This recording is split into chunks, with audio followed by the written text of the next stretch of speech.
Ok. Bonjour, bonjour à tous. Merci d'être là pour ce deuxième rendez-vous de conversation entre amis, qui je souhaite vous réjouira autant il mette ces rendez-vous mon cœur en joie. Et aujourd'hui, je vous propose de faire connaissance avec quelqu'un que j'apprécie beaucoup pour sa qualité d'âme, pour son authenticité et pour le thème aussi que nous allons évoquer ensemble. Bonjour Thierry Emmanuel, Bonjour Davina, tu vas comment vas-tu? bien?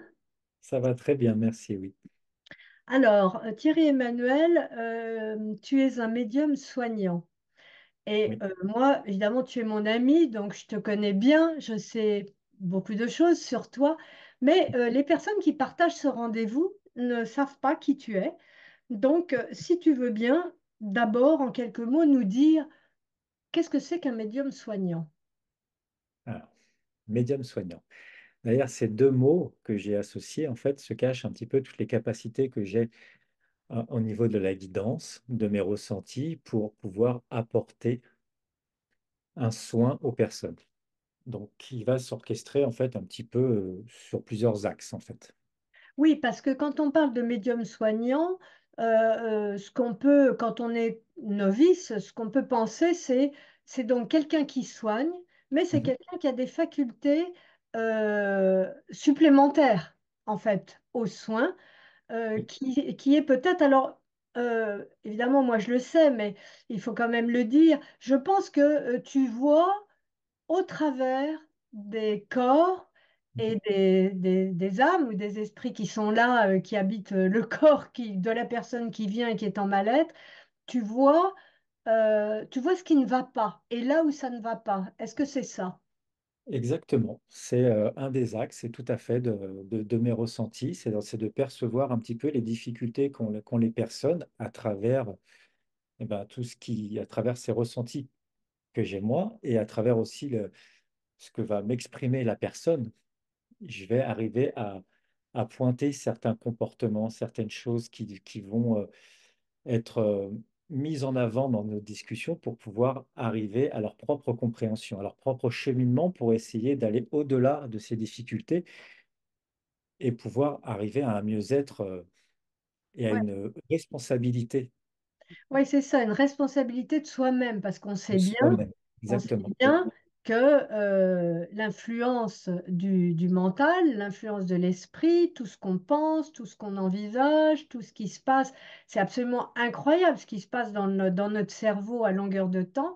On sait bien que tout ça joue sur nos cellules, puisque nos cellules ont des intelligences spécifiques, chargées d'ailleurs de mettre de l'ordre dans notre corps pour qu'on puisse être en bonne santé, se sentir bien, etc.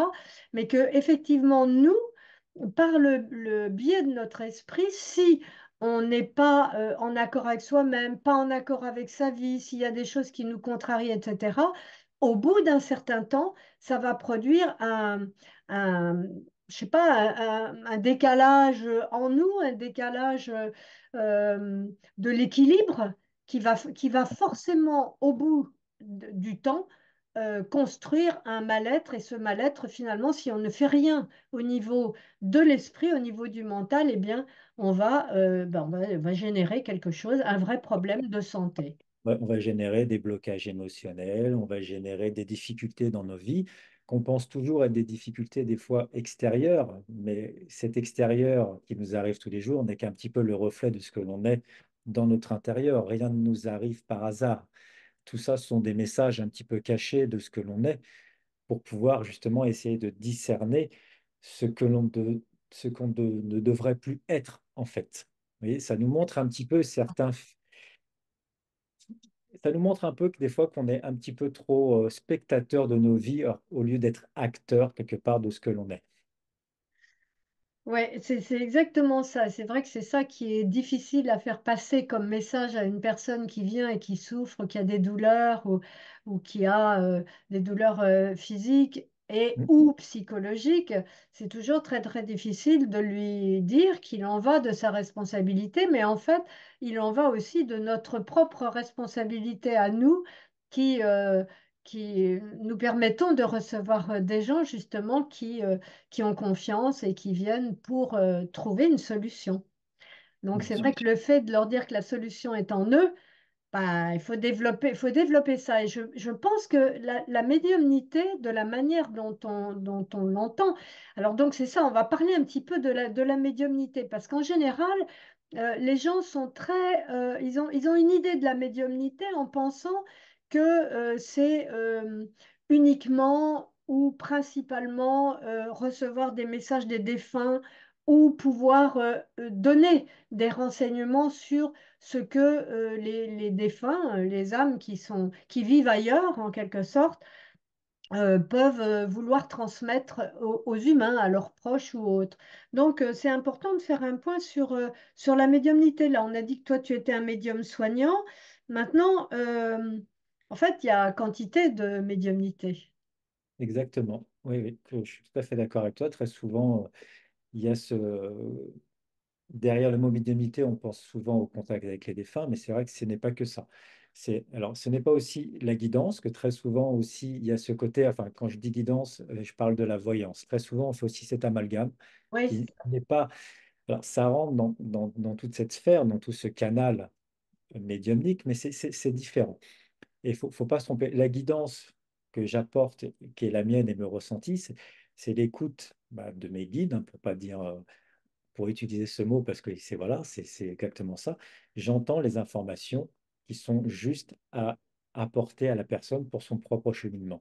Et voilà, ma médiumnité se transmet de ce côté-là. C'est pour ça que c'est vraiment sur un soin, c'est pour apporter quelque chose, que ce soit par la parole, que ce soit par les soins énergétiques pour le corps, au niveau des douleurs et tout ça, parce que je fais aussi ce travail-là de ressenti au niveau chakra, au niveau des auras, de travail vraiment dans l'énergétique aussi des corps. Il y a ce potentiel-là aussi derrière ça. Hmm. Alors, c'est vrai que la médiumnité, elle ne se justifie pas, quelque part, hein, au sens où les facultés médiumniques ben, sont très, très différentes d'une personne à une autre. Le projet d'incarnation de notre âme avant sa descente dans la matière, finalement, n'est pas du tout dû au hasard comme beaucoup de personnes peuvent le penser, quoi. Et ça n'est certainement pas un hasard si finalement, toi, tu as cet héritage de médiumnité, puisque tu es né d'une maman médium Oui, qui, par la voie des gènes spirituels, t'a transmis des qualités. Alors, elle t'a transmis des qualités d'une authentique médium, hein. C'est ça, c'est quand même très, très important de le dire parce qu'on parle beaucoup de médiumnité à l'époque actuelle, mais enfin, il y a une très grande diversité de possibilités dans ce tout à niveau-là. fait. On n'est pas là pour juger quoi que ce soit ou quiconque, mais c'est vrai que, en tout cas, moi, les témoignages que je fais sur les personnes, c'est parce que je sais qui ils sont vraiment. Et donc, tu as reçu cette transmission à la naissance. C'est quand même merveilleux, non, Thierry Emmanuel? Alors, c'est magnifique, ouais, c'est un très bel héritage, alors que je n'ai pas toujours exploité étant plus jeune, hein. J'ai mis du temps à mettre mes capacités au service déjà des guides, de ce qu'ils me demandaient de faire, parce que c'est ça aussi, et puis au service des autres. Voilà, mais Et ça, c'est la première chose, c'est ça. Je pense que exactement. quand on a ces facultés-là, alors, de mon point de vue, je crois que nous avons tous en nous de multiples capacités et, euh, et, et que soit on va les développer dans cette vie, soit pas finalement, suivant le projet, notre projet d'âme, hein, le projet que nous avons formulé avant de descendre dans la matière. Mais nous sommes à une époque où plein de gens s'intéressent aux phénomènes médiumniques et aussi à tout ce qui concerne l'invisible. Donc, qu'est-ce que tu en penses, toi? Moi, j'en pense que c'est très bien. Au contraire, ça apporte justement ce besoin, cette attirance vers ces capacités que, comme tu le dis, hein, on l'a tous, après, qui sont développées à différents niveaux, C'est qui ça, sont oui. développées à travers nos singularités, parce que chaque médium est différent, parce que ça passe par notre singularité même de ce que l'on est, de toute manière. Et ce développement, et je pense, est bénéfique je dirais quelque part, hein, si on prend sur un point de vue global, pour l'humanité, parce qu'elle nous permet d'être vraiment vrai avec ce que l'on est, Oui, et complètement, puis avec aussi, l'authenticité. ça, oui, et puis aussi, c'est le fait de considérer que tout le monde a un registre ou un autre, à un niveau ou un autre, a la capacité de pressentir aussi des choses, d'entendre, on dit la voix, la petite voix à l'intérieur de soi, mais justement, ça, ce sont les prémices finalement à entendre une voix plus grande, plus précise et plus, plus pure certainement. Mais donc voilà, moi, pour moi, c'est vrai que cette histoire de médiumnité ne fait pas des médiums des gens spéciaux, mais simplement des gens qui participent à la vie et à l'extension de la vie aussi, à leur manière et selon leurs possibilités. Je pense qu'il faut tenir compte des différences également d'interprétation qui sont liées aux différents niveaux de conscience de chacun.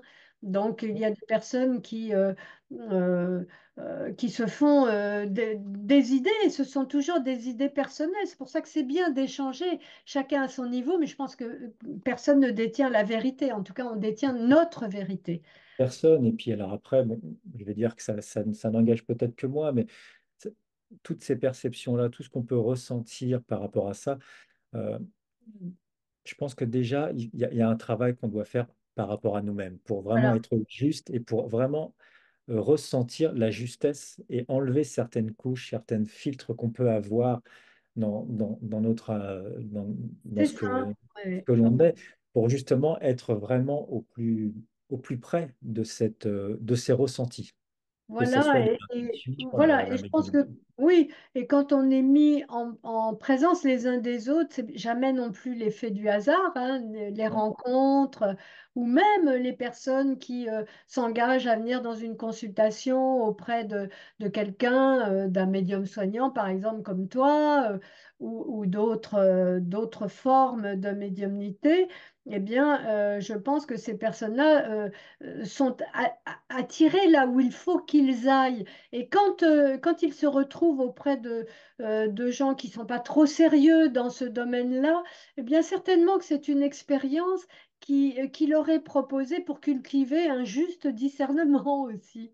Bah, complètement. De toute façon, chaque expérience que l'on vit, qu'on l'aperçoive négative ou positive, ça c'est juste par rapport à nos filtres, c'est juste par rapport à l'émotionnel qu'on y met dessus.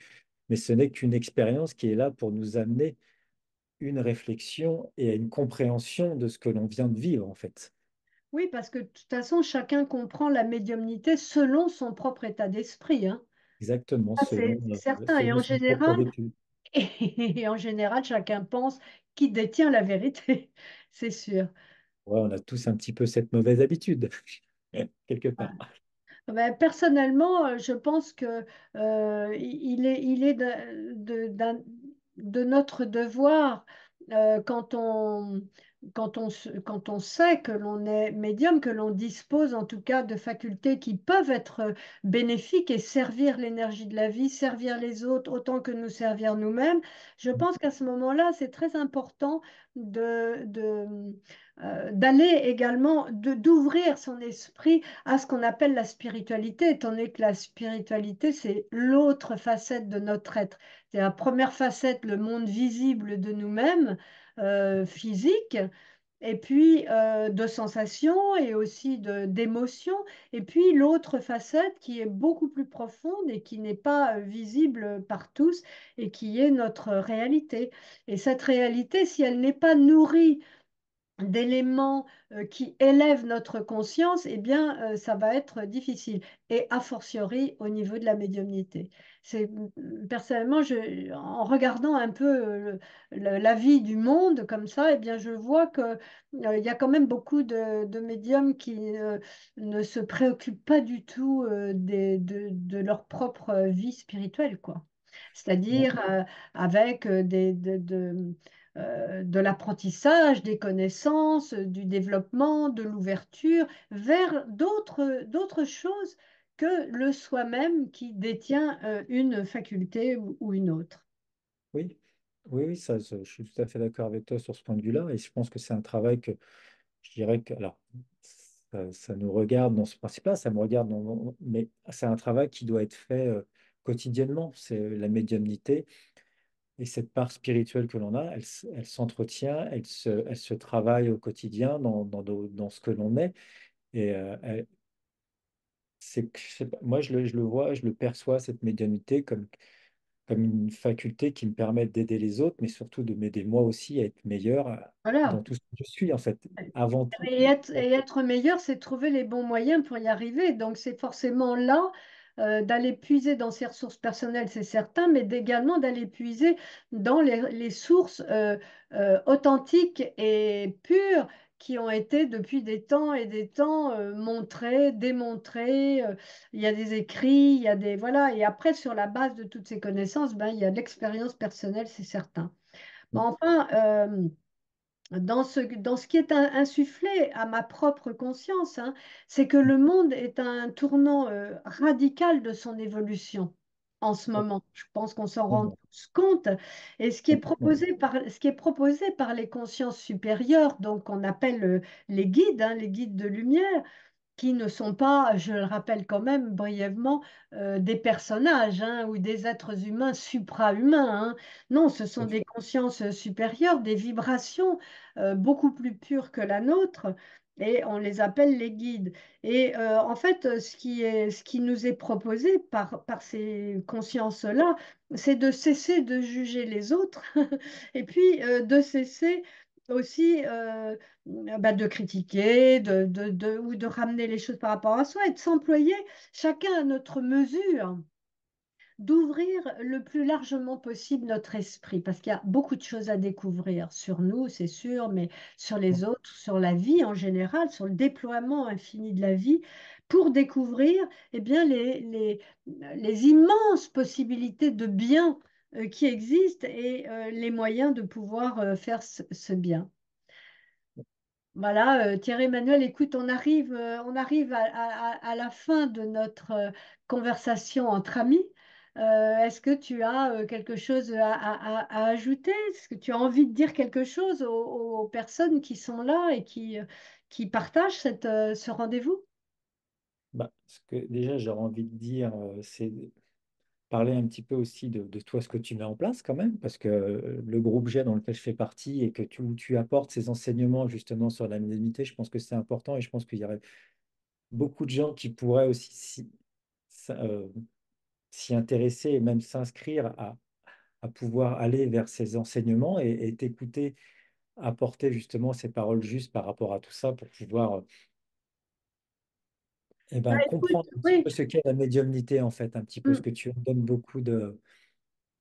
mm. beaucoup d'enseignements et avec beaucoup Ben moi, la trajectoire de toute ma vie, elle a été portée à ce niveau-là, étant donné que ma mère était médium, elle était clairvoyante et elle était beaucoup, beaucoup de choses. En même temps, ce qui paraît toujours très, très étonnant aux gens, c'est de pouvoir ne pas avoir une seule étiquette sur la tête, mais développer d'autres choses. Et en plus, c'est quelque chose que la vie m'a appris, c'est que de s'ouvrir, de rester ouverte à beaucoup de choses avec un discernement toujours présent, bien évidemment, mais de rester ouverte parce que la vie est une énergie constituée de milliards, milliards d'atomes d'énergie et qu'au travers de ces atomes, il y a à chaque fois un monde différent, un univers différent. Donc on n'en a jamais fini, et surtout pas dans une vie en plus,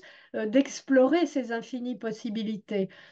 Donc, et puis il faut pas se c'est ce que limiter. j'essaie de faire avec tout le monde. Avec toi, on partage effectivement ce groupe G dans lequel ben voilà, on partage avec le plus grand nombre sur les bases hein, de ce que l'on doit absolument savoir quand on veut, quand on s'intéresse comme ça aux mondes invisibles ou que l'on se pose des questions sur soi-même, sur ses propres facultés ou voilà. Après, il ne s'agit pas de vouloir à tout prix être ceci ou cela. L'histoire n'est Non. pas là. L'histoire est de simplement laisser faire ce qui est en nous, le meilleur en nous, le laisser se déployer et pouvoir le partager avec les autres. En tout cas, Ouais. voilà, c'est le but de ce rendez-vous, de ces conversations entre amis. Et, ben, j'espère que celle-ci, là je m'adresse à vous tous qui êtes présents. J'espère que cette conversation entre amis vous aura suffisamment interpellé pour que vous puissiez aller plus loin. À savoir que voilà, ben justement, personnellement, vous pouvez chaque mois participer à ce groupe qui s'appelle le GEB. Ben, à ce moment-là, vous allez sur mon site www.davinadelore.com et puis vous regardez et si ça vous dit, si ça vous chante, si vous sentez que ça vous intéresse, ben, on se retrouve. En tout cas, rien n'engage jamais à rien avec moi. Il n'y a Mhm. aucune obligation. On peut s'en tenir là même. C'est le plus important, c'est de se rencontrer et de pouvoir échanger ensemble en toute simplicité. Voilà. Ouais. Merci Thierry Emmanuel. Et voilà, je te souhaite une très très belle continuation dans ce chemin de la médiumnité qui est un chemin de lumière et que je sais que tu parcours avec ta très belle lumière. Merci à toi. Merci à tous. Merci à toi, Au Davina. revoir. Merci pour ce partage. Au À revoir. bientôt. À bientôt.